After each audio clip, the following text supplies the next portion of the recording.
The 100 defensive depth tactic is dominating the meta right now. Tons of players are using it and you're probably familiar with this situation. No room to dribble, no passes to play. But don't worry, I'll be showing you how to turn the incoming pressure to your advantage. At the end, I will also share my secret build-up mechanic against it.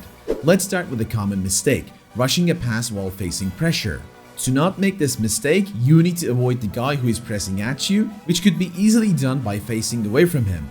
All you need to do is to turn your back against him, see their intention while covering the ball, and then decide your next move. Turning your back against them gives you the time to react to what is coming at you and identify the free space. If your opponent is heavily pressing you, they will give away incredible openings in behind the defensive line. Here is how I outplay the pressure abusers by just using this method.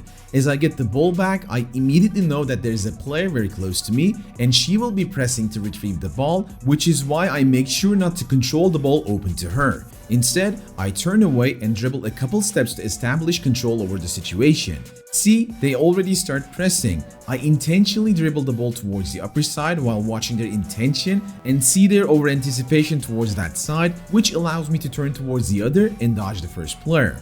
Pass the ball twice, 2 players out of the picture. Since they are pushing forward, they leave their original spots, which opens a huge gap on their right side. Simply avoiding players broke their whole defensive shape and I create the perfect gap in behind. You need to find the perfect balance to get rid of the pressure, which is why we created a completely free in-depth tutorial on the Guide Plus that gives you a mix of dribbling, passing, and other techniques to achieve this. If you're interested, check the links in the description. Talking about the gaps, I'm going to show you something. Let's zoom into the radar.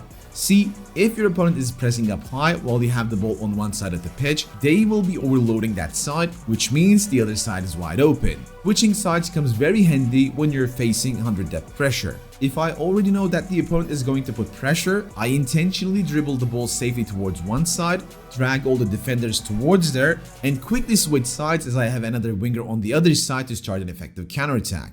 Let's see an example. As I retrieve the ball, I don't panic and don't send a pass forward because I know that the opponent is going to close down the potential targets, so instead I dribble the ball into the open space on the side. The opponent overloads that side and covers all of the teammates, but in the meanwhile I watch my winger spread towards the left side, and once he's in a good spot to receive the ball, I switch sides with a long ball. The pressure is broken and the defensive shape gets unbalanced. From this moment, it will be very easy to trigger runs and fill the gap behind the defensive line, which led me to score a beautiful counterattack to finish off the game. Last but not least, there's a special method that I use, including triggering those runs to break pressure instantly, which I call the 3-man build-up. The way it works is simple. You need to trigger a run with one of your players, preferably with a winger or wingback. You can easily achieve this by a 1-2 pass. Once your initial player starts running, the defenders most likely pressure at the receiver or stand in the way, which will make it very hard to wait for his run until you deliver the ball to him.